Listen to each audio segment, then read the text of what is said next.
नमस्कार दोस्तों, align institute में आपका बहुत बहुत स्वागत है। अपन बात कर रहे थे सामान्य विज्ञान के बारे में, जो आपका चतुर्थ श्रेणी का एग्जाम होने वाला है या फिर जिस भी कॉम्पिटिटिव एग्जाम की आप तैयारी कर रहे हैं, अगर उसके अंदर जनरल साइंस आ रही है तो उसको हम डिस्कस कर रहे थे। बहुत ही महत्वपूर्ण वीडियो होने वाला है, क्योंकि इस वीडियो के अंदर अपन डिस्कस करने वाले हैं इस धातु, अधातु और महत्वपूर्ण यौगिक के बारे में तो डिस्कस करेंगे ही करेंगे, साथ में इसके मोस्ट इंपॉर्टेंट क्वेश्चन जो है उसको भी, एमसीक्यूज हैं उसको भी डिस्कस करने वाले हैं। तो पूरा वीडियो ध्यान से देखिएगा। अगर आप वीडियो ये पूरा ध्यान से देखते हैं तो निश्चित तौर पे एग्जाम में आपका आने वाला क्वेश्चन आप आसानी से सॉल्व कर पाएंगे। तो चलिए बात करते हैं सामान्य विज्ञान का। आज का जो हमारा दूसरा टॉपिक है जो है धातु, अधातु और उपधातु के बारे में बात करेंगे, और कुछ अपने बात करेंगे महत्वपूर्ण यौगिक के बारे में भी बात करेंगे। तो चलिए हम स्टार्ट करते हैं, हमारा टॉपिक है उसको। तो सबसे पहले देखिएगा हम बात करते हैं तत्व की।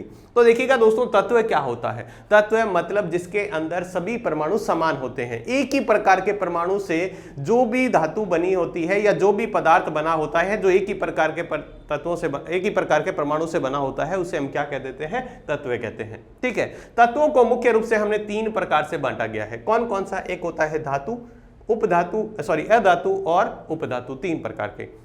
हालांकि हमारे टॉपिक में धातु और अधातु दो ही हैं, लेकिन इसकी थोड़ी सी सामान्य जानकारी ले लेंगे, कहीं एग्जाम में आपके पूछ ले तो हम उस क्वेश्चन को आसानी से अटेंड कर पाए। तो चलिए स्टार्ट करते हैं धातु के बारे में। तो देखिएगा दोस्तों, धातु क्या होती है? धातु वे पदार्थ होते हैं जो क्या करते हैं? इलेक्ट्रॉन त्याग कर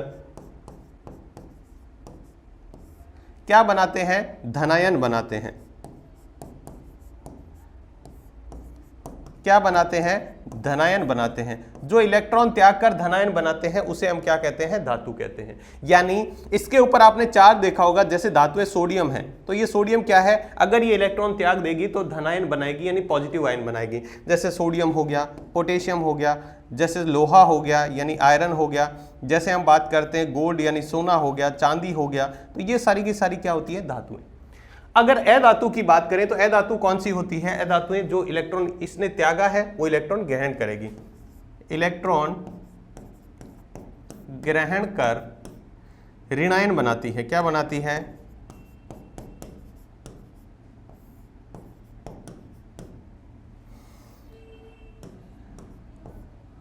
इलेक्ट्रॉन ग्रहण करके, जो इलेक्ट्रॉन धातु त्यागती है तो वो अधातु उसको ग्रहण कर लेती है। अधातु इलेक्ट्रॉन ग्रहण करके क्या बनाती है? ऋणायन बनाती है। उसको हम क्या कहते हैं? अधातु। और उपधातु जिसमें धातु और अधातु दोनों के ही गुण होते हैं, यानी उपधातु जिसमें धातु के भी गुण होंगे, ठीक है, प्लस अधातु के भी गुण होंगे। यानी कुछ धातुएं ऐसी होती है जिसमें धातु और अधातु दोनों के गुण पाए जाते हैं। ठीक है। इसके कुछ एक उदाहरण है वो याद रख लीजिएगा। जैसे हम बात करें, सबसे पहली जो उपधातु है वो आती है बोरॉन। सबसे पहला कौन सा? बोरॉन। उसके बाद में हम बात करते हैं सिलिकॉन। बोरॉन हो गया, सिलिकॉन हो गया, जर्मेनियम हो गया, आर्सेनिक हो गया, एंटीमनी हो गया। ठीक है। ये सारे क्या होते हैं? ये उपधातु के अंदर आते हैं। ठीक है। जिसमें हम सिलिकॉन को अर्धचालक भी कहते हैं। क्या कहते हैं? अर्धचालक भी कहा जाता है, सेमीकंडक्टर भी कहा जाता है। तो उपधातुएं जिसमें धातु और अधातु दोनों के क्या होते हैं? प्रॉपर्टीज होती है, गुण होते हैं, उसको हम उपधातु कहते हैं। और उपधातु के उदाहरण हमने कुछ देख लिए, जैसे आपसे बात की बोरॉन, सिलिकॉन, जर्मेनियम, आर्सेनिक, ये क्या होते हैं? ये उपधातु के अंदर आते हैं।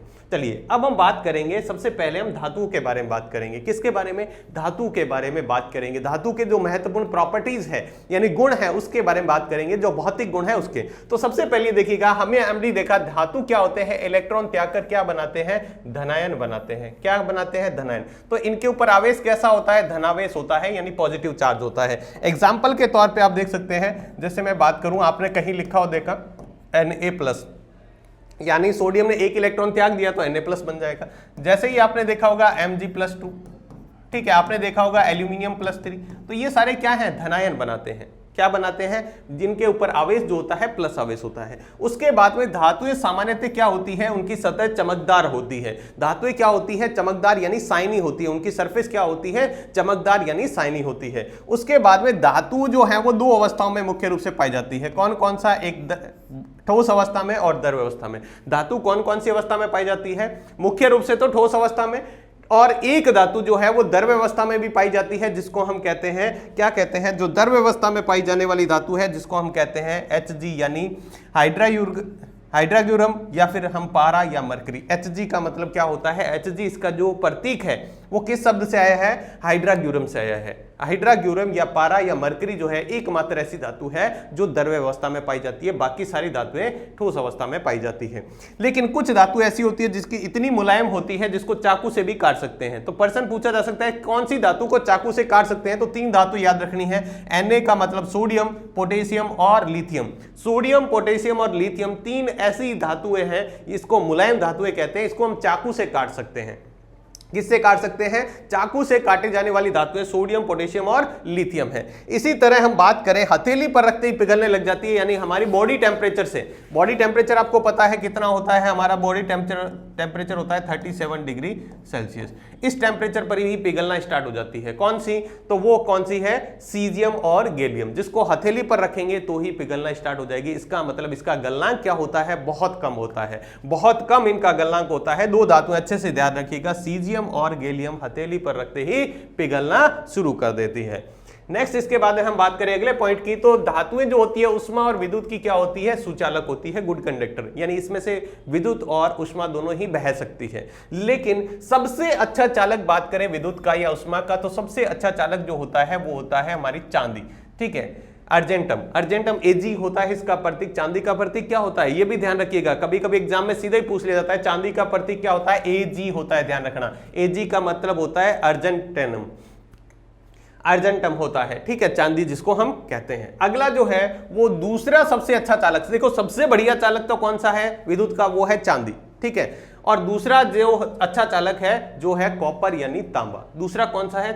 चांदी को आपने कहीं कहीं सिल्वर भी देखा होगा लिखा हुआ, तो सिल्वर भी क्या होता है? इसको सिल्वर भी कहते हैं। दूसरा सबसे अच्छा चालक जो है वो कौन सा है? तांबा है, तांबा या कॉपर, जिसका प्रतीक होता है Cu। इसी तरह विद्युत का कुचालक यानी सबसे खराब चालक, या हम कह सकते हैं जो चालक ही नहीं करता, वो कौन सा है?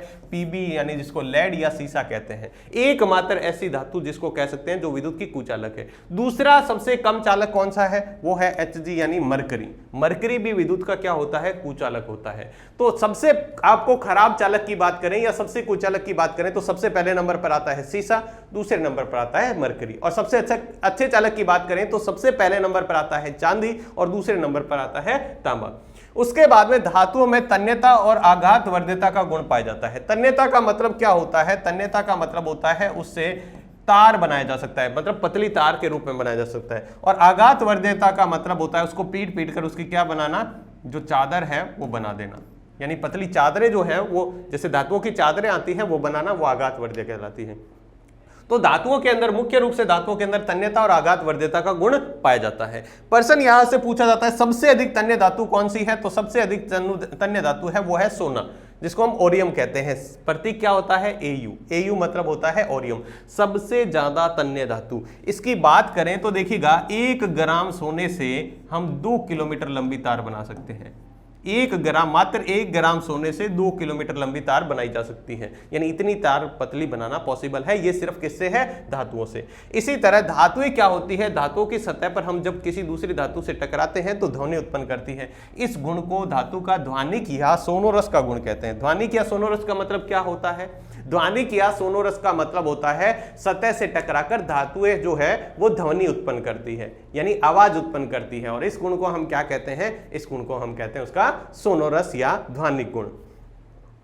इसके बाद में हम बात करते हैं अधातुओं के भौतिक गुण। अभी तक हमने देखे थे धातुओं के भौतिक गुण, अब हम देखेंगे अधातुओं के भौतिक गुण। अधातुओं के बारे में बात करें तो अधातु के अंदर देखिएगा सबसे पहला है धातुएं जो अधातु होती है वो चमकदार नहीं होती है, लेकिन अपवाद। अपवाद का मतलब ये इस नियम का पालन नहीं करेगा। अपवाद का मतलब क्या होता है? इस नियम का पालन नहीं करता। यानी एकमात्र ऐसी अधातु आयोडीन जो चमकदार होती है, बाकी सारी धातुएं चमकदार नहीं होती है, लेकिन अपवाद का मतलब हो गया आयोडीन एक ऐसी अधातु है जो अधातु होते हुए भी चमकदार है। तो प्रश्न कैसे बन सकता है?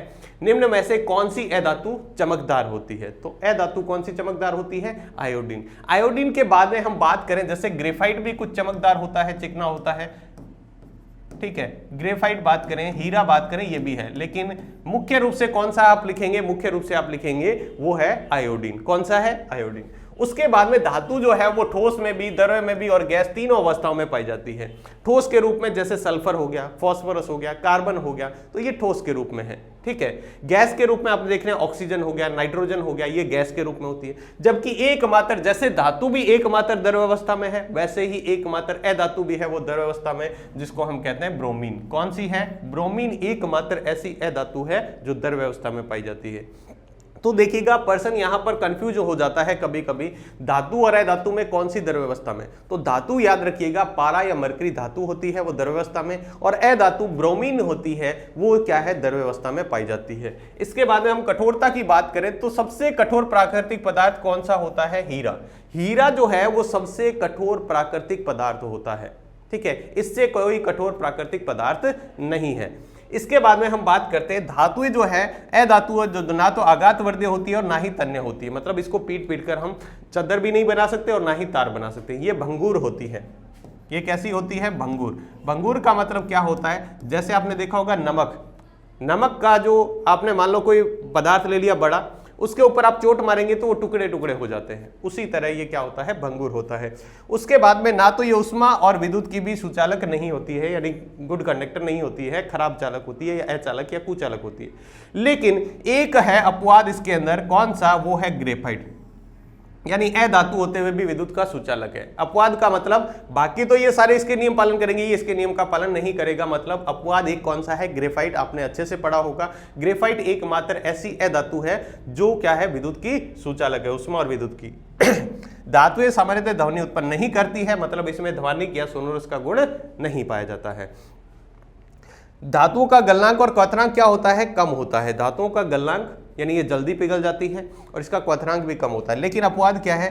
हीरा और ग्रेफाइट। हीरा और ग्रेफाइट ऐसी अधातु है जिसका ताप बहुत अधिक उच्च होता है। मतलब गलनांक का मतलब क्या होता है? वह ताप जिस पर कोई धातु क्या हो जाए? पिघल जाए।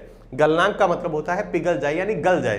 क्वथनांक का मतलब होता है जिस पर वो उबलना स्टार्ट कर दे। क्या करना स्टार्ट कर दे? उबलना, ठीक है। तो उबलना जिस पर स्टार्ट कर देता है, जैसे बर्फ है, बर्फ को गर्म करेंगे तो एक ताप आएगा जिस पर वो पानी में बदल जाएगा, जिसको हम 0 डिग्री सेंटीग्रेड कहते हैं। फिर उसके बाद में हम पानी को गर्म करते रहेंगे 100 डिग्री सेल्सियस पर पहुंच जाएगा तो वो उबलना यानी भाप बनना स्टार्ट हो जाएगा। तो गलनांक और क्वथनांक अधातुओं का कम होता है। लेकिन हीरा और ग्रेफाइट, आपको पता है हीरा सबसे अधिक कठोर पदार्थ है तो इसको ताप भी बहुत ज्यादा चाहिए पिघलने के लिए, ठीक है। तो ये है। इसके बाद में हम बात करें धातुओं के रासायनिक गुण। अभी तक हमने भौतिक गुण देखे थे, अब हम बात करेंगे रासायनिक गुण के बारे में।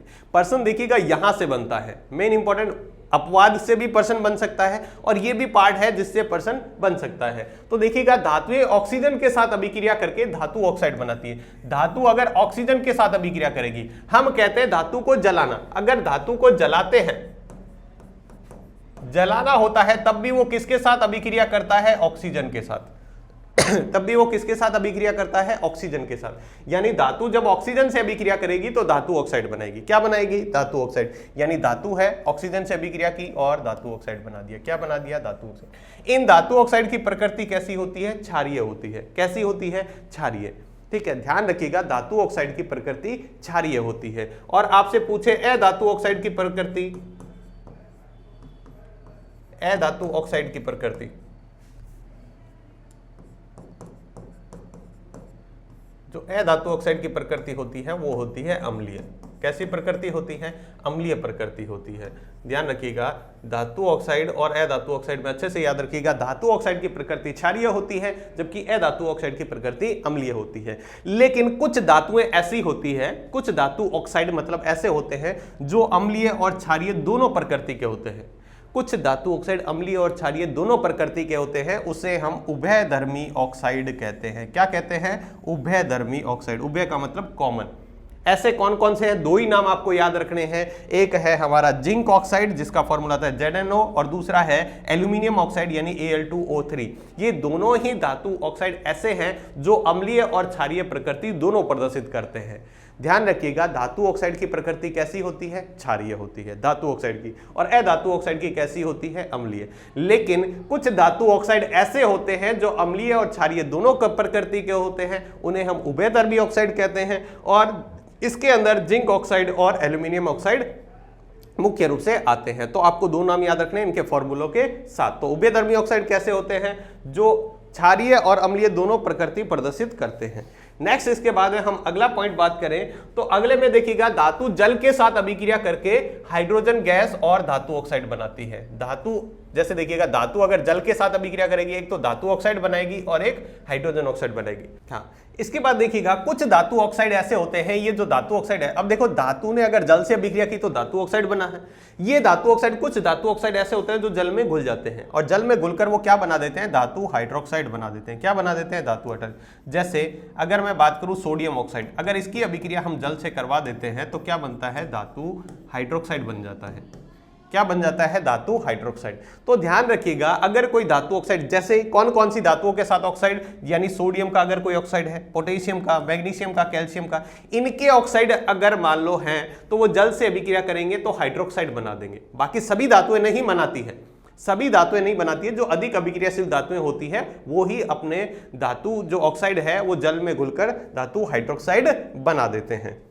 नेक्स्ट इसके बाद में बात करें, देखिएगा कौन सी धातु किस जल के साथ कैसे अभिक्रिया करती हैं। तो देखिएगा जल के साथ अभिक्रिया करें तो सोडियम और पोटेशियम ऐसी धातु है जो ठंडे जल के साथ भी अभिक्रिया कर लेती है। अगर ठंडे जल है तब भी अभिक्रिया कर लेगी। वहीं मैग्नीशियम है वो अभिक्रिया करता है गर्म जल के साथ, नॉर्मल जल के साथ अभिक्रिया नहीं करता है। मैग्नीशियम जो है वो गर्म जल के साथ अभिक्रिया करता है। वहीं बात करें, अगर हम बात करते हैं यहां पर जल की भाप के बारे में यानी वाष्प से, तो एल्यूमिनियम, आयरन और जिंक तीन ऐसी धातुएं हैं जो ठंडे और जल के साथ, गर्म जल के साथ अभिक्रिया नहीं करती है, जबकि जल वाष्प के साथ, यानी अगर पानी भाप बना हुआ है, वाष्प बना हुआ है तो उनसे अभिक्रिया कर लेंगे।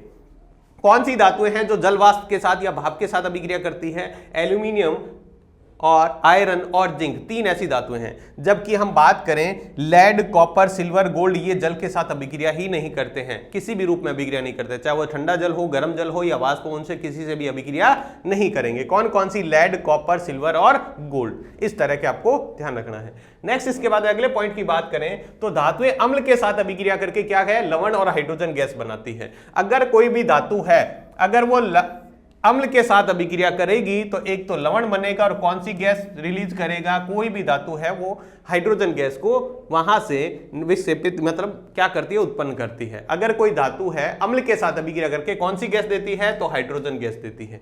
लेकिन एक इसके अंदर बहुत इंपॉर्टेंट ध्यान रखना है, अगर कोई धातु नाइट्रिक अम्ल के साथ अभिक्रिया कर रही है, किसके साथ, नाइट्रिक अम्ल, बाकी किसी के साथ करे तो कोई फर्क नहीं पड़ता। अगर नाइट्रिक अम्ल के साथ अभिक्रिया करेगी तब हाइड्रोजन गैस नहीं देगी, ध्यान रखना, तब हाइड्रोजन गैस नहीं देगी। यानी धातुएं कौन से अम्ल के साथ अभिक्रिया करके हाइड्रोजन गैस नहीं देती है, तो नाइट्रिक अम्ल के साथ। नाइट्रिक अम्ल का फॉर्मूला क्या होता है, HNO3। क्या होता है, HNO3, जिसको हम नाइट्रिक अम्ल कहते हैं। लेकिन नाइट्रिक अम्ल से जब मैग्नीशियम और मैग्नीज अभिक्रिया करते हैं, अपवाद का ध्यान रखिएगा, अगर मैग्नीशियम या मैग्नीज है वो नाइट्रिक अम्ल के साथ अभिक्रिया करेंगे तो वो हाइड्रोजन गैस ही देंगे। तो आपसे प्रश्न यहां यह भी पूछा जा सकता है, कौन सी धातुएं नाइट्रिक अम्ल के साथ अभिक्रिया करके भी हाइड्रोजन गैस देती है, तो दो ही है, मैग्नीशियम और मैग्नीज। बाकी धातुएं नाइट्रिक अम्ल के साथ अभिक्रिया करेगी तो हाइड्रोजन गैस नहीं देगी। कौन सी गैस नहीं देगी, हाइड्रोजन गैस नहीं देगी। ठीक है, नेक्स्ट पॉइंट की बात करते हैं। अगला पॉइंट हमें दे रखा है, देखिएगा ये बहुत इंपॉर्टेंट टॉपिक के बारे में बात कर रहे हैं। ये सारा का सारा सिलेबस आपका एनसीईआरटी का कवर किया हुआ है, और एनसीईआरटी को आप मुख्य रूप से कवर करके जाते हो तो आपको एग्जाम में बहुत सारा पैटर्न है एनसीईआरटी के अंदर से ही उठा के दिया जाता है। तो यहां पर देखिएगा अगला जो पॉइंट है, एक्वारेजिया या अम्लराज क्या होता है। एक्वारेजिया या अम्लराज क्या होता है, जब हम हाइड्रोक्लोरिक अम्ल यानी HCl अम्ल, कौन सा होता है, HCl अम्ल, और नाइट्रिक अम्ल यानी HNO3 अम्ल, इन दोनों को 3:1 में, 3:1 में। देखिएगा फॉर्मूला क्या है, इसको हम कहते हैं HNO3। देखिएगा इसके अंदर तो 3 आ गया, इसके अंदर 3 आ गया तो यहां 1 लेना है। यहां पर HCl है, HCl को 3 और नाइट्रिक अम्ल को 1 अनुपात में मिलाते हैं तो इसको हम एक्वारेजिया या अम्लराज कहते हैं। और इसके अंदर इतनी ताकत होती है कि यह गोल्ड यानी सोने को और प्लेटिनम को पिघला सकता है। बाकी अगर आप सिर्फ HCl अम्ल लेंगे, उसमें गोल्ड या प्लेटिनम डालेंगे तो नहीं पिघलेगा, और ना ही आप नाइट्रिक अम्ल में इसको डालेंगे तब पिघलेगा। लेकिन अगर इसको 3:1 में मिला दिया जाए, हाइड्रोक्लोरिक अम्ल और नाइट्रिक अम्ल को 3:1 में मिलाकर इसका सॉल्यूशन बनाया जाए तो उसको हम एक्वारेजिया या अम्लराज कहते हैं। इसके अंदर इतनी ताकत होती है कि ये सोने और प्लेटिनम को पिघला सकता है। बाकी किसी में इतनी ताकत नहीं है सोने और प्लेटिनम को पिघला दे, क्योंकि ये दोनों बहुत कम अभिक्रियाशील होते हैं, दूसरे से अभिक्रिया ही नहीं करते हैं। नेक्स्ट इसके बाद में बात करते हैं एनोडीकरण का मतलब क्या होता है। एनोडीकरण का मतलब होता है एल्यूमिनियम के ऊपर ऑक्साइड की परत चढ़ाना। एल्यूमिनियम के ऊपर ऑक्साइड की परत चढ़ाने को एनोडीकरण कहते हैं। क्या कहते हैं? एनोडीकरण, जो उसको जंग यानी संरक्षण से बचाती है। ये परत जो है उसको क्या करती है? खराब होने से बचाती है। ऐसे हम देखते हैं लोहे की जो धातुएं होती है उसके ऊपर जंग लग जाता है जिसकी वजह से वो खराब हो जाती है, लेकिन एल्यूमिनियम के दरवाजे और जो सामान बनाए जाते हैं उसके ऊपर कभी भी जंग नहीं लगता है, यानी वो संरक्षित यानी संसारित नहीं होती है। इसका कारण क्या है? जो इसके ऊपर ऑक्साइड की परत बन गई है वो इसी को बचाती है। इसके बाद हम बात करें आयनिक यौगिक। आयनिक यौगिक कौन से होते हैं? जब धातु अधातु से अभिक्रिया करके इलेक्ट्रॉन स्थानांतरण से जो यौगिक बनते हैं। धातु जब अधातु से अभिक्रिया करती है उसमें इलेक्ट्रॉनों का स्थानांतरण होता है, उससे जो यौगिक बनते हैं उसको हम आयनिक यौगिक या वैद्युत संयोजक यौगिक कहते हैं। आयनिक यौगिक और विद्युत संयोजक यौगिक किसे कहते हैं? जो धातु और अधातु में इलेक्ट्रॉनों के स्थानांतरण से ट्रांसफर से जो यौगिक बनते हैं उसको कहते हैं। ऐसे यौगिक कौन कौन से हैं? जैसे हमने देखा नमक, जैसे आपने नमक के बारे में सुना होगा, नमक के पास क्या होता है? Na, इसके बाहर क्या होता है? एक इलेक्ट्रॉन एक्स्ट्रा होता है। वैसे ही हम बात करें, देखिएगा इसके पास एक इलेक्ट्रॉन एक्स्ट्रा होता है। वैसे ही हम दूसरा बात करें, अगर हम यहां पे बात करते हैं दूसरे पदार्थ की जो हमने लिया है क्लोरीन, इसको क्या होता है? एक इलेक्ट्रॉन की कमी होती है, तो ये एक इलेक्ट्रॉन इसको दे देता है, तो इलेक्ट्रॉन के ट्रांसफर से एक यौगिक बन जाता है NaCl। क्योंकि इसके पास कौन सा आवेश हो गया? प्लस, इलेक्ट्रॉन त्यागने से इसके ऊपर हो गया माइनस। तो ये प्लस माइनस बनने से क्या होता है? प्लस माइनस एक दूसरे को आकर्षित करते हैं, एक बल बन जाता है जिसके बीच में मजबूत बल, जिसको हम कहते हैं मजबूत स्थिर वैद्युत बल। स्थिर वैद्युत बल के कारण एक दूसरे से जुड़े हुए रहते हैं। ये क्या है? ये आयनिक यौगिक है। ये क्या है? आयनिक यौगिक। आयनिक यौगिक किसे कहते हैं? जो इलेक्ट्रॉन के स्थानांतरण से या ट्रांसफर से जो यौगिक बनते हैं उसको हम आयनिक यौगिक कहते हैं। ठीक है, तो इसके बीच में जो आयनों के बीच में मध्य बल होता है इसको स्थिर वैद्युत बल कहते हैं। इसके बाद में हम बात करते हैं एक सक्रियता श्रेणी। ये बहुत काम में आती है, आपके पूछा जाता है एग्जाम के अंदर। कभी कभी ये विस्थापन अभिक्रिया जो होती है कौन सा है? विस्थापित कर देती है। तो ऊपर वाली धातु है वो अपने नीचे वाली धातु को विस्थापित कर देगी, लेकिन नीचे वाली धातु जो है ऊपर वाले को विस्थापित नहीं कर पाती। अगर हम बात करें क्या मैग्नीशियम सोडियम को विस्थापित कर पाएगी? क्या नहीं कर पाएगी। क्यों? क्योंकि ये इससे पहले ही अभिक्रियाशील ज्यादा है। तो आप इसको इसी क्रम में याद रखिएगा। ये कुछ धातुएं दे रखी है, ये सबसे ज्यादा अभिक्रियाशील कौन सी धातु होती है? सोडियम, उसके बाद पोटेशियम, उसके बाद सोडियम, उसके बाद calcium, magnesium, aluminium, zinc, iron, ऐसे ऐसे नीचे आते आते तो ये क्या होती है? अभिक्रियाशीलता इनकी कम हो जाती है। हालांकि इसके नीचे लिखना चाहे तो आप एक धातु और लिख सकते हैं, प्लेटिनम, जो सबसे कम अभिक्रियाशील होती है, वो भी इसके नीचे लिख सकते हैं। लेकिन सबसे कम अभिक्रियाशील धातु होती है सोना, चांदी और प्लेटिनम। ये लगभग मुक्त रूप में यानी क्या है? फ्री में पाई जाती है, मतलब इसके साथ कोई यह धातु नहीं होती। जमीन से खोद कर निकाला जाता है तो ये क्या है? मुक्त रूप में पाई जाती है। अब देखिएगा, इसको याद रखने का एक क्रम है, आप इसको याद रख सकते हैं। जैसे एक ट्रिक है छोटी सी, उसको याद रखें। पोसो कै में ए जिया लड़ा हा कॉपर मर्सी। देखिएगा अब यहां से कैसे हमने इसको बनाया है, आप देखिएगा आपको समझ में आएगा। पो से क्या हो गया? पोटेशियम। सो से क्या हो गया? सोडियम। के से क्या हो गया? कैल्शियम।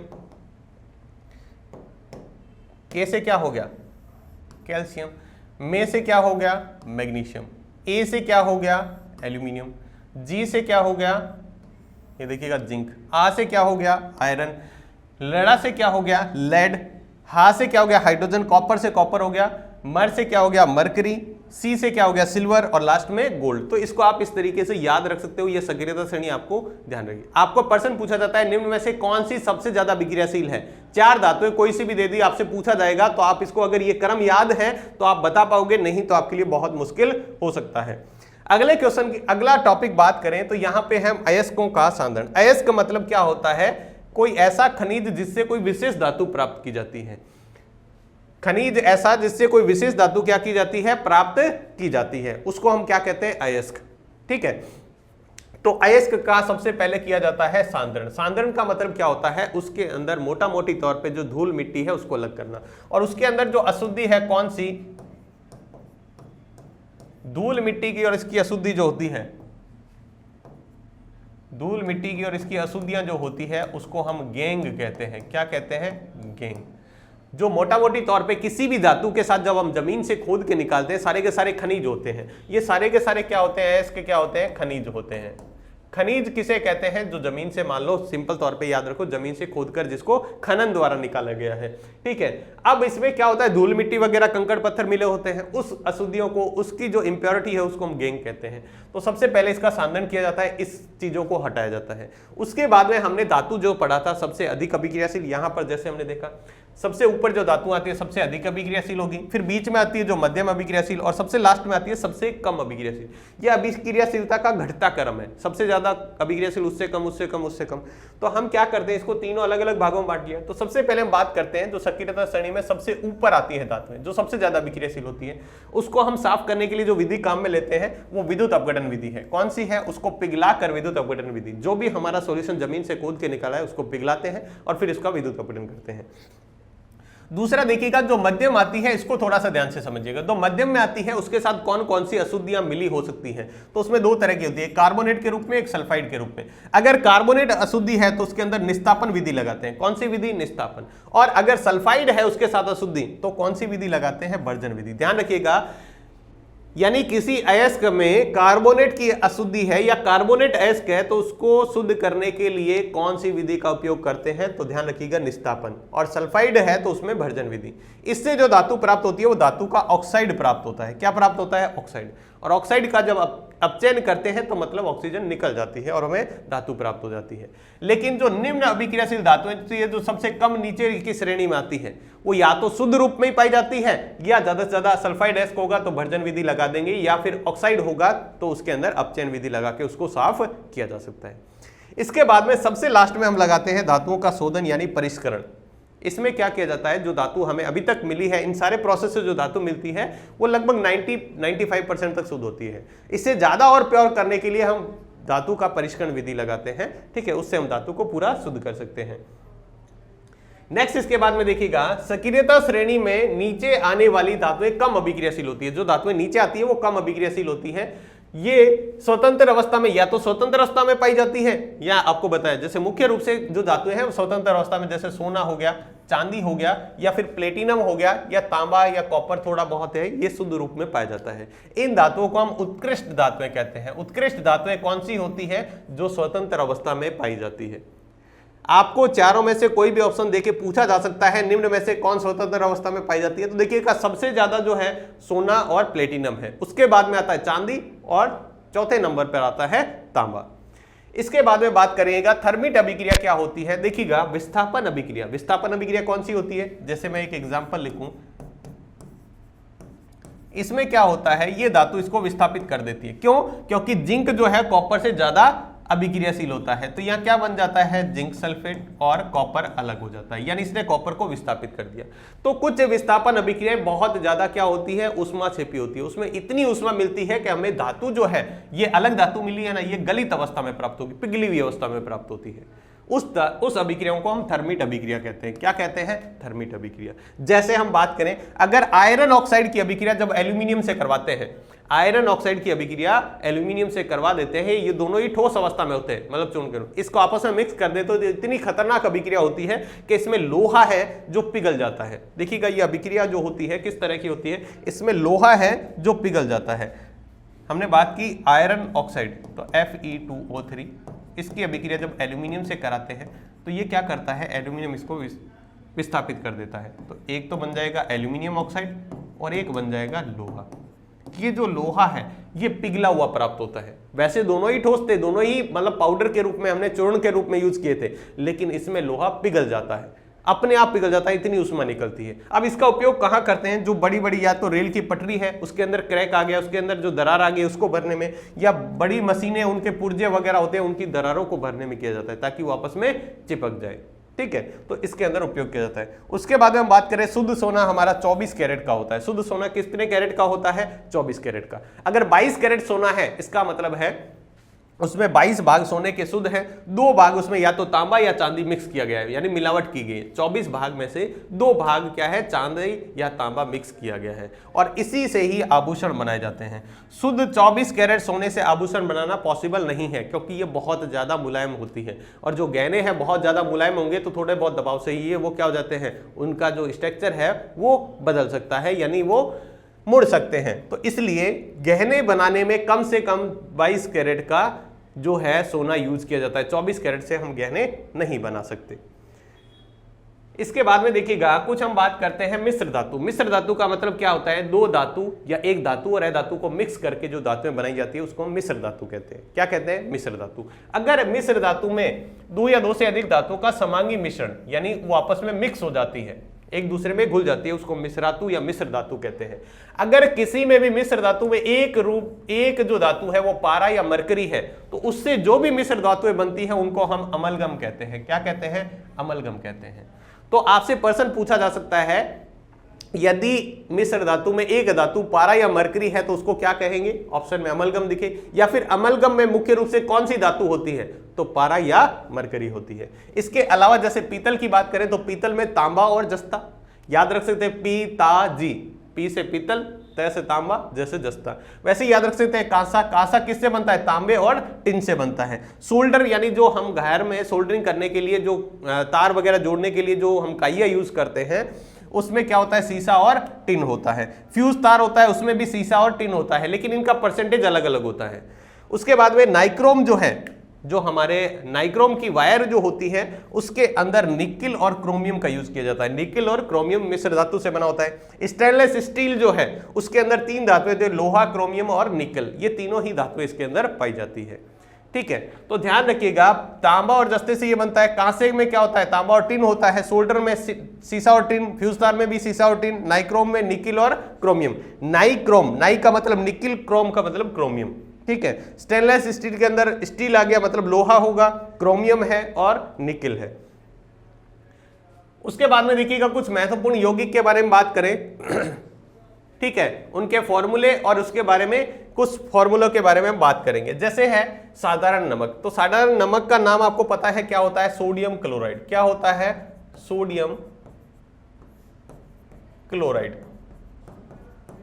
जिसका फॉर्मूला आपको पता होगा क्या होता है, NaCl, जो खाना वगैरह बनाने में इसमें यूज होता है। दूसरा है कास्टिक सोडा। कास्टिक सोडे को हम क्या कहते हैं, सोडियम हाइड्रोक्साइड। क्या कहते हैं, सोडियम हाइड्रोक्साइड, जिसका फॉर्मूला होता है NaOH, सोडियम हाइड्रोक्साइड। उसी तरह बाद में बेकिंग सोडा। बेकिंग सोडे का मतलब क्या होता है, sodium hydrogen carbonate, sodium hydrogen carbonate, या कभी कभी इसको सोडियम कार्बोनेट भी बोल देते हैं, सोडियम बाइकार्बोनेट। इसका फॉर्मूला होता है NaHCO3, NaHCO3। उसके बाद में करें धावन सोडा। धावन सोडे का नाम क्या होता है, सोडियम कार्बोनेट, सोडियम कार्बोनेट। लेकिन इसके अंदर ध्यान रखना है, फॉर्मूले में ध्यान है, सोडियम कार्बोनेट वैसे तो Na2CO3 होता है, लेकिन इसमें साथ में 10 H2O और आता है, मतलब क्रिस्टलीकृत सोडियम कार्बोनेट कहेंगे। क्रिस्टलीकृत का मतलब क्या होता है, जिसमें जल के अणु जुड़े होते हैं। जैसे यहाँ पर 10 जल के अणु जुड़े हुए हैं तो इसको हम क्रिस्टलीकृत कहते हैं। उसके बाद में विरंजक चूर्ण का फॉर्मूला क्या होता है, विरंजक चूर्ण का मतलब होता है कैल्शियम ऑक्सीक्लोराइड। क्या नाम होता है, कैल्शियम ऑक्सीक्लोराइड, यानी फॉर्मूला आता है CaOCl2। कैल्शियम ऑक्सीक्लोराइड मतलब विरंजक चूर्ण, जिसको पीने के पानी को साफ करने में इसका यूज होता है। मेनली इसमें काम करती है वो क्लोरीन गैस करती है। कौन करती है, क्लोरीन। धावन सोडा जो कपड़े वगैरह धोने में इसमें काम किया जाता है। बेकिंग सोडा मतलब जिसको हम कह सकते हैं बेकिंग पाउडर बनाने में यूज होता है, या फिर अगर केक वगैरह को इसको खस्ता बनाने में, जो सॉफ्ट बनाने में इसका यूज होता है। सोडियम हाइड्रोक्साइड कास्टिक सोडा जो साबुन वगैरह बनाने में यूज होता है। उसके बाद में फिटकरी। फिटकरी का सूत्र क्या होता है, देखिएगा फिटकरी का सूत्र होता है K2SO4। उसके बाद में आता है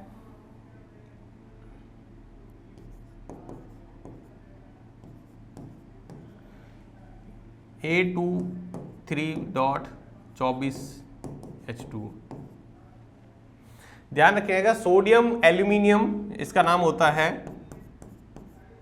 पोटेशियम,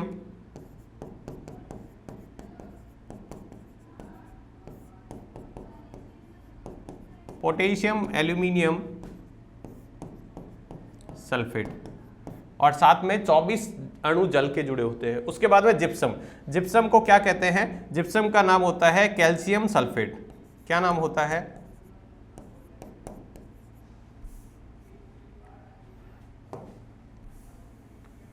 जिप्सम होता है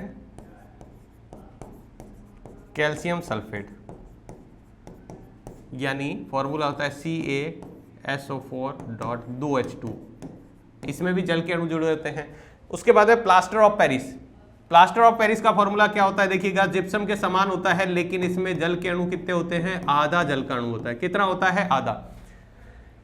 जिप्सम का उपयोग आपको पता है किस में किया जाता है, जिप्सम से बनाया जाता है प्लास्टर ऑफ पेरिस, जिसका उपयोग हड्डी वगैरह को स्थिर रखने के लिए, जोड़ने के लिए, या फिर इसके बहुत सारे जो बर्तन वगैरह बनते हैं, मूर्तियां वगैरह बनती हैं, इसके अंदर यूज किया जाता है। इसका फॉर्मूला कैल्शियम सल्फेट अर्ध हाइड्रेट इसको बोलते हैं। क्या बोलते हैं, कैल्शियम सल्फेट अर्ध हाइड्रेट, अर्ध हाइड्रेट बोल दो, या फिर हेमी हाइड्रेट भी बोलते हैं। उसके बाद में संगमरमर। संगमरमर क्या होता है, संगमरमर का फॉर्मूला होता है CaCO3। CaCO3 जिसको संगमरमर कह दो, चौक कह दो, या चूना पत्थर कह दो। और इसका सूत्र जो होता है, देखो Ca का मतलब होता है कैल्शियम और CO3 मतलब कार्बोनेट। तो क्या फॉर्मूला बन जाएगा, कैल्शियम कार्बोनेट। और लास्ट है बिना बुझा हुआ चूना, जिसको हम कहते हैं कैल्शियम ऑक्साइड। क्या कहते हैं, कैल्शियम ऑक्साइड।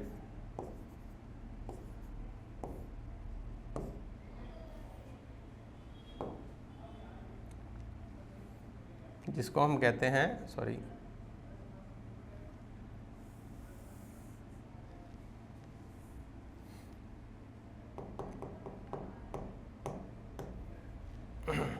फॉर्मूला क्या होता है इसका, CaO, कैल्शियम ऑक्साइड। अगर बिना बुझा हुआ चूना पूछ ले तो बुझा हुआ चूना का फॉर्मूला होता है, ध्यान रखिएगा, यहां बुझा हुआ चूना है, जो बुझा चूना होता है उसका फॉर्मूला होता है CaOH होल ट्वाइस, ये होता है। और इसका नाम क्या होता है, कैल्शियम ऑक्साइड। क्या नाम होता है, कैल्शियम ऑक्साइड इसका नाम होता है। तो ये महत्वपूर्ण यौगिक हैं कुछ। इसके बाद में हम देखते हैं इस टॉपिक पर आधारित महत्वपूर्ण MCQs, यानी अगर आप इन प्रश्नों का अध्ययन करते हैं तो लगभग आपका ये टॉपिक कवर हो जाता है। तो देखिएगा, सबसे पहला प्रश्न की बात करते हैं, आप भी आंसर बताते रहिएगा। देखिएगा, सबसे पहले यहाँ ये 2016 दिया हुआ है, ध्यान रखना, 2016 ADC में पूछा गया प्रश्न है। यानी निम्नलिखित में से सबसे तन्य धातु कौन सी है, सबसे ज्यादा तन्य धातु जिससे सबसे लंबी तार बनाई जा सकती है, हमने डिस्कस किया था। कौन सी धातु थी वो, जल्दी से बताइएगा, कौन सी धातु थी वो, थी हमारी कौन सी, सोना, गोल्ड यानी सोना, जिससे 1 ग्राम सोने से 2 किलोमीटर लंबी तार बना सकते हैं। ठीक है, दूसरा प्रश्न देखिएगा, दूसरा प्रश्न दिया है, निम्न में से कौन सा यौगिक अम्लीय और क्षारीय दोनों व्यवहार दर्शाता है, अम्लीय भी है और क्षारीय भी, यानी जिसको हम उभयधर्मी ऑक्साइड कहते हैं। ऐसे पदार्थ को क्या कहते हैं, उभयधर्मी ऑक्साइड। उभयधर्मी ऑक्साइड, उभयधर्मी ऑक्साइड हमने कौन कौन से डिस्कस किए थे, एक तो एल्यूमिनियम ऑक्साइड होता है और दूसरा कौन सा होता है, जिंक ऑक्साइड। तो यहां पर ऑप्शन में एल्यूमिनियम ऑक्साइड दिया हुआ है। नेक्स्ट प्रश्न की बात करें, निम्न में से कौन से तत्व मानक दाब एवं कमरे के ताप पर तरल यानी द्रव अवस्था में, कौन कौन से तत्व हैं जो तरल अवस्था में पाए जाते हैं। हीलियम होता है क्या, नहीं होता हीलियम। ठीक है, सबसे हल्की गैस हीलियम होती है, गैस होती है। ब्रोमीन, ब्रोमाइन नहीं है, ब्रोमीन है, बिल्कुल होता है। मरकरी होता है, क्लोरीन नहीं होता है। तो ब्रोमीन है, ये ब्रोमीन लिखा हुआ है, ध्यान रखिएगा, ब्रोमीन और मरकरी दोनों होते हैं। ये पटवार 2021 में पूछा गया सवाल है। तो देखिएगा, जिसमें ऑप्शन 2 और 3 आ रहा है वो हमारा आंसर क्या है, सही है। 2 और 3 किस में आ रहा है, पहले में 2, 3, 4 नहीं है, दूसरे में है 2 और 3, ये सभी भी नहीं है। इसके बाद अगला प्रश्न आपको दिया गया है, निम्न में से कौन सी धातु अन्य धातुओं के साथ अमलगम बनाती है। देखिएगा, वहां पर पूछा हुआ अमलगम कौन सी धातु बनाती थी, क्या सीसा, रांगा, जिंक या पारा या पारद। तो ये होता है पारा, यानी जिसको हम कहते हैं Hg। नेक्स्ट प्रश्न आपको दिया गया है, अगला प्रश्न, निम्न में से कौन सी अधिक ताप पर भी ऑक्सीजन के साथ अभिक्रिया नहीं करती है। कौन सी धातु जो हमने कहा था मुक्त अवस्था में पाई जाती है, सोडियम, एल्यूमिनियम, कॉपर या सिल्वर। तो यहां पर देखिएगा कॉपर और सिल्वर दिया, तो कॉपर तो फिर भी कर सकती है, सिल्वर क्या करती है, अभिक्रिया नहीं करती है, यानी चांदी जल्दी से अभिक्रिया नहीं करती है। ये आपके एग्जाम महिला परिवेशक में पूछा गया है, ये भी आपके महिला परिवेशक में पूछा गया है। निम्न में से कौन सी अधातु द्रव्य है, अधातु कौन सी है जो द्रव्य अवस्था में पाई जाती है। यहां पर देखिएगा, आपको मरकरी भी ऑप्शन में दे सकता है, यहां नहीं दिया लेकिन मरकरी भी दिया जा सकता है। लेकिन मरकरी क्या है, एक धातु है जो द्रव्य अवस्था में पाई जाती है। यहाँ अ धातु का पूछा है तो अ धातु कौन सी होती है? ब्रोमीन एकमात्र ऐसी अ धातु है जो द्रव्य अवस्था में पाई जाती है। नेक्स्ट प्रश्न दिया है, निम्नलिखित में से कौन सा तत्व है रासायनिक रूप से धातु व अधातु दोनों के समान कार्य करता है? ऐसा कौन सा तत्व है जो धातु और अधातु दोनों में समान रूप से कार्य करता है? तो देखिएगा, हमने बात किया था ऑर्गन अधातु है, कार्बन अधातु है, जिनॉन और बोरॉन के बारे में बात की तो बोरॉन क्या होता है? उपधातु होता है। बोरॉन क्या है? ये है उपधातु। उपधातु मतलब जिसमें धातु और अधातु दोनों के गुण होते हैं, तो वो कौन सा है? बोरॉन। नेक्स्ट प्रश्न की बात करें तो देखिएगा, निम्नलिखित में से कौन सी धातु एक चाकू से काटी जा सकती है? तो चाकू से काटी जा सकने वाली हमने धातु कौन सी देखी थी जिसको हम चाकू से काट सकते हैं? तो चाकू से काटी जाने वाली हमने 3 धातु देखी थी। एक तो देखी थी हमने सोडियम, पोटेशियम और लिथियम। सोडियम, पोटेशियम और लिथियम 3 ऐसी धातु है जिसको चाकू से काटा जा सकता है। तो यहां पर कौन सी है? देखो पोटेशियम ऑप्शन में है, तो इसको हम लिख सकते हैं। उसके बाद अगला प्रश्न दिया है, धातुओं के पतले तार के रूप में खींचे जाने की क्षमता क्या कहलाती है? अगर धातुओं को तार के रूप में बनाना यानी धातुओं से तार बनाना, उसका कौन सा गुण प्रदर्शित करता है? देखिएगा, पीएसआई में दिया हुआ है, मोटर वाहक में 2022 में प्रश्न आया है। तो उसका जो तार बनाने का गुण होता है उसको हम तन्यता कहते हैं। क्या कहते हैं? तन्यता। उसके बाद में आघात वर्ध्यता का मतलब क्या होता है? उससे चादर बनाना। क्या बनाना? उसकी चादर बनाना। सोनोरसिटी का मतलब क्या होता है? ध्वनि उत्पन्न करना। क्या उत्पन्न करना? ध्वनि उत्पन्न करना। और चालकता का मतलब क्या? विद्युत का अच्छा चालक, ऊष्मा और विद्युत की चालकता प्रदर्शित करते हैं। तो इस तरीके से आप इसको अच्छे से। तो देखिएगा, अगला प्रश्न आपको दिया गया है, घंटियां, सितार और वायलिन जैसे वाद्य यंत्रों की तार बनाने के लिए धातु का कौन सा गुण उपयोगी है? तो तार बनाने के लिए हमने देखा था, तार बनाने के लिए कौन सा गुण होता है? तन्यता का गुण। कौन सा गुण? तन्यता का गुण प्रदर्शित करते हैं। अगला प्रश्न दिया गया, देखो ये सारे के सारे प्रश्न 2022 पीएसआई में मोटर वाहन जो है उसके अंदर पूछे गए। खाद्य सामग्री को संरक्षित करने के लिए प्रयुक्त एक अधातु है। खाद्य सामग्री यानी जो हमारे खाने के लिए है उसको संरक्षित यानी बचाने के लिए, उसको सुरक्षित रखने के लिए कौन से पदार्थ का उपयोग किया जाता है? कार्बन, फास्फोरस, सल्फर या नाइट्रोजन? तो आप बताइएगा कौन सा का उपयोग होता है? तो आपने अच्छे से पढ़ा है नाइट्रोजन।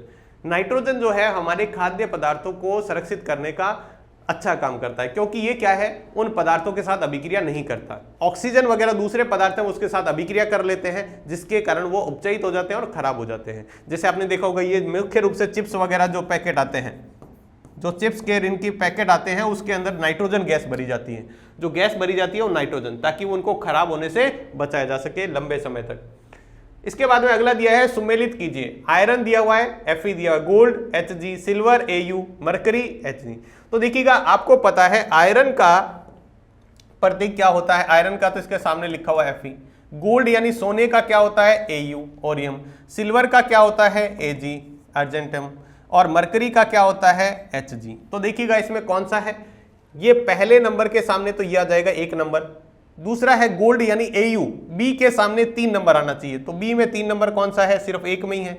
इसमें 1 नंबर है, बी में 3, 1 में ही है, तो ये ऑप्शन सीधा सीधा हो जाएगा। और देखिएगा, उसके बाद में क्या है? सिल्वर। सिल्वर 4 नंबर पे, तो ये देखो C4 पे। और मरकरी है वो कितने पे है? 2 पे, तो मरकरी यानी डी के सामने 2 दिया हुआ है। तो इस तरह के प्रश्न आप अच्छे से करके जाइएगा, इस क्वेश्चन के भी पूछे जाने के चांस बहुत है। इनमें से कौन सी धातु शरीर के तापमान पर पिघल जाती है? ये की का प्रश्न बहुत अच्छा पूछा हुआ है। शरीर के तापमान पर हमारा 37 डिग्री टेम्परेचर होता है, लेकिन उस पर पिघल जाती है। सीजियम और गैलियम, पोटेशियम और आयोडीन, कैल्शियम और रुबिडियम या फिर सोडियम और मैग्नीशियम? तो हमने पढ़ा था हमारी हथेली पर रखते ही पिघलने लग जाती है। कौन सी धातु? सीजियम और गैलियम। ये सीजियम तो इतनी धातु है कि इसका टेम्परेचर बॉइलिंग जो मेल्टिंग पॉइंट है वो 30 डिग्री सेंटीग्रेड है, और हमारा बॉडी का टेम्परेचर होता है 37, यानी ये बहुत जल्दी पिघल जाती है हमारे हाथ पर। और गैलियम जो है हमारी हथेली पर रखते ही पिघलना स्टार्ट कर देती है। उसके बाद में अगला दिया हुआ है, निम्नलिखित में से कौन सी धातु कमरे के ताप पर तरल है? कमरे के ताप पर कौन सी धातु पूछा गया है? ध्यान रखिएगा, यहां अच्छे से देखिएगा क्या लिखा हुआ है? धातु लिखा हुआ है। तो धातु कौन सी है? ब्रोमीन है। यहां पारा भी ऑप्शन में दे रखा है, लेकिन पारा क्या है? धातु है, ध्यान रखना। यहां अधातु का पूछा गया है। अगला प्रश्न है, कौन सी अधातु चमकीली है? अधातु होते हुए भी चमकीली कौन सी है? हमने अच्छे से पढ़ा था, आयोडीन, सल्फर, कार्बन या फिर नाइट्रोजन। तो हम यहाँ क्या लिखेंगे? कौन सी अधातु है? आयोडीन। आयोडीन अधातु होते हुए भी क्या है? चमकदार है। अगला प्रश्न है, निम्न में से कौन सी धातु ऑक्साइड उभयधर्मी प्रकृति की है? कौन सी धातु है धातु ऑक्साइड है जो उभयधर्मी प्रदर्शित करे, कैल्शियम, सोडियम, चांदी या फिर एल्यूमिनियम। तो कौन सी थी? एल्यूमिनियम और जिंक दो धातुएं हैं उभयधर्मी दर्शाने वाली, यानी एक तो होती है एल्यूमिनियम ऑक्साइड और दूसरी होती है जिंक ऑक्साइड। ये दो धातु है, एल्यूमिनियम और जिंक जो है वो उभयधर्मी ऑक्साइड दर्शाने वाली धातु है। उभयधर्मी का मतलब क्या होता है? जो अम्लीय और क्षारीय दोनों प्रकृति प्रदर्शित करते हैं उसको हम उभयधर्मी कहते हैं। नेक्स्ट है, आमतौर पर पानी को कीटाणु रहित करने में किस अधातु का उपयोग किया जाता है? पानी को साफ करने में, यानी स्टेनोग्राफर 2021 में पूछा गया प्रश्न है, तो यानी क्लोरीन का, ब्रोमीन का, आयोडीन का या फिर सल्फर का। तो पानी को कीटाणु रहित करने में हमने देखा था क्लोरीन का, यानी विरंजक चूर्ण। विरंजक चूर्ण के अंदर मुख्य रूप से क्या होती है? क्लोरीन, जिसका उपयोग आपने देखा होगा जो स्विमिंग पूल वगैरह होते हैं उसके पानी को साफ करने में उसमें क्लोरीन डाला जाता है। क्या डाला जाता है? क्लोरीन। तो ये कीटाणुनाशक का भी काम करता है। उसके बाद ये बहुत इंपॉर्टेंट प्रश्न है, अधातुएं होती है, 2021 स्टेनोग्राफर में पूछा गया था। इलेक्ट्रोपॉजिटिव, इलेक्ट्रोपॉजिटिव का मतलब होता है धनायन, ठीक है, और विद्युत धनायन। इलेक्ट्रोबॉन्ड हो गया या फिर इलेक्ट्रोफाइल हो गया, या इलेक्ट्रोनेगेटिव मतलब क्या होता है? विद्युत ऋणी, विद्युत ऋणी। तो क्या होता है? इलेक्ट्रोनेगेटिव। इलेक्ट्रोनेगेटिव का मतलब होता है जिनके ऊपर माइनस आवेश होता है। तो अधातुओं के ऊपर कौन सा होता है? माइनस आवेश। अगर धातुओं का पूछा जाता तो इलेक्ट्रोपॉजिटिव हो जाता। क्या हो जाता? इलेक्ट्रोपॉजिटिव हो जाता। अगला प्रश्न पूछा गया है, अपनी मूल अवस्था में ना मिलने वाली धातु कौन सी है? बहुत ही इंपॉर्टेंट प्रश्न, देखिएगा सीईटी 2024 में पूछा गया था। अपनी मूल अवस्था में कौन नहीं मिलता है? देखो, प्लेटिनम है, मुक्त अवस्था में, स्वतंत्र अवस्था में पाया जाता है। लोहा, सोना भी स्वतंत्र अवस्था में, चांदी भी अवस्था में, लेकिन लोहा जो है वो क्या होता है? मध्यम अभिक्रियाशील होता है, ये दूसरे से अभिक्रियाशील कर लेता है, इसलिए ये क्या है? मूल अवस्था में नहीं पाया जाता। बाकी जो है सोना, चांदी और प्लेटिनम जो है मूल अवस्था में पाए जाते हैं। लोहा जो है मूल अवस्था में नहीं पाया जा सकता। तो देखिएगा कितना कॉन्सेप्चुअल प्रश्न इस तरह से घुमा के पूछा जा सकता है। नेक्स्ट प्रश्न है, निम्नलिखित में से कौन सा अधातु इलेक्ट्रोड बनाने के लिए प्रयोग किया जाता है जो विद्युत का सुचालक है? कौन सी अधातु है? तो आप समझ गए, इलेक्ट्रोड बनाने के लिए किसका यूज होता है? ग्रेफाइट का। किसका यूज होता है? ग्रेफाइट का, यानी सही ऑप्शन क्या हो जाएगा? ग्रेफाइट।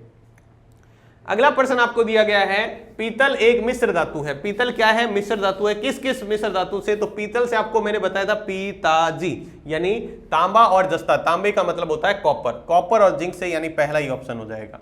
कॉपर और टिन नहीं होता है, टिन और लेड नहीं होता है, लोहा और निकल नहीं होता है। क्या होता है?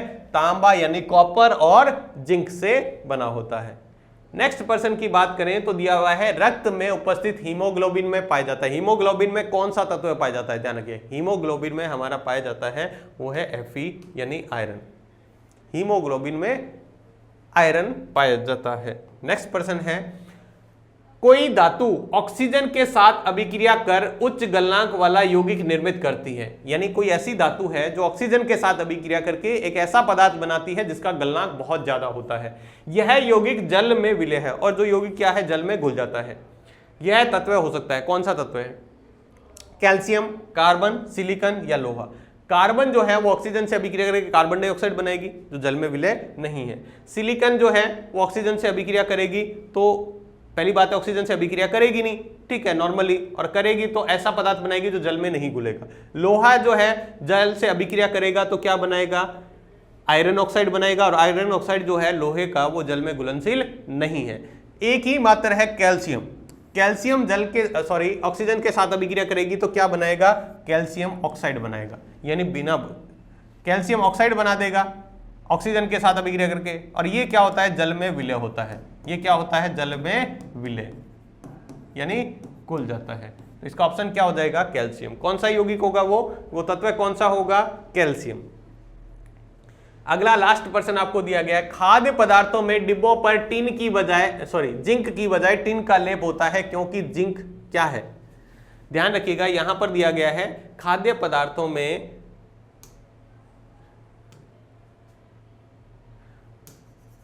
क्योंकि क्या है? ऑप्शन यहां पर देखिएगा, हाँ, अब बताइएगा इसका ऑप्शन क्या होगा?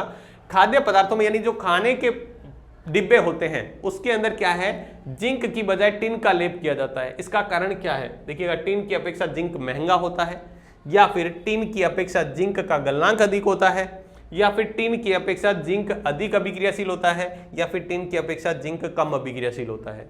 कौन सा ऑप्शन होगा? जल्दी से बताइएगा। तो देखिएगा, टिन क्या होता है? अपेक्षाकृत जिंक से जो टिन है वो जिंक से क्या होता है, कम अभिक्रियाशील होता है। ये टिन जो है वो इस जिंक से कम अभिक्रियाशील है, तो जो उसके अंदर पदार्थ डालेंगे उससे जल्दी से अभिक्रिया नहीं करेगा। अगर जिंक के साथ उसको डाल देंगे तो जिंक हो सकता है उसके साथ अभिक्रिया कर ले, लेकिन जो टिन होता है वो जल्दी से अभिक्रिया नहीं करता है। तो इसलिए सही ऑप्शन क्या हो जाएगा, डिन।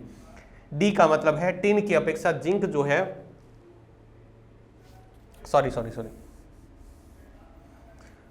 तो देखिएगा टिन की अपेक्षा जिंक जो है वो क्या है, अधिक अभिक्रियाशील है। ऑप्शन कौन सा हो जाएगा, सी नंबर ऑप्शन। ऑप्शन कौन सा होगा, सी, क्योंकि क्या है, टिन जो है वो जिंक जो है वो टिन से क्या है, ज्यादा अभिक्रियाशील है। टिन जो है वो जिंक से क्या है, जिंक जो है वो टिन से ज्यादा अभिक्रियाशील है। तो जो ज्यादा अभिक्रियाशील होता है, अगर उसके अंदर खाने का पदार्थ डाला गया है, अगर वो उससे अभिक्रिया कर लेता है, तो धातु अगर मान लो उससे अभिक्रिया करती है तो कुछ ऐसा पदार्थ बना सकती है जो पॉइजन के तरह काम कर सकता है, मतलब हमारे लिए वो नुकसानदायक भी हो सकता है। ठीक है, तो इसलिए क्या कहे, कम अभिक्रियाशील पदार्थ को यूज करते हैं। तो कम अभिक्रियाशील कौन है, टिन। जिंक ज्यादा अभिक्रियाशील है, देखो टिन की अपेक्षा जिंक ज्यादा अभिक्रियाशील है। ठीक है, तो हम कम अभिक्रियाशील का उपयोग करेंगे, तो टिन कम अभिक्रियाशील है इसलिए इसका उपयोग करते हैं। तो ये था हमारा टॉपिक धातु, अधातु और महत्वपूर्ण यौगिक और उसके महत्वपूर्ण प्रश्न। उम्मीद है आपको अच्छे से समझ में आ गया होगा।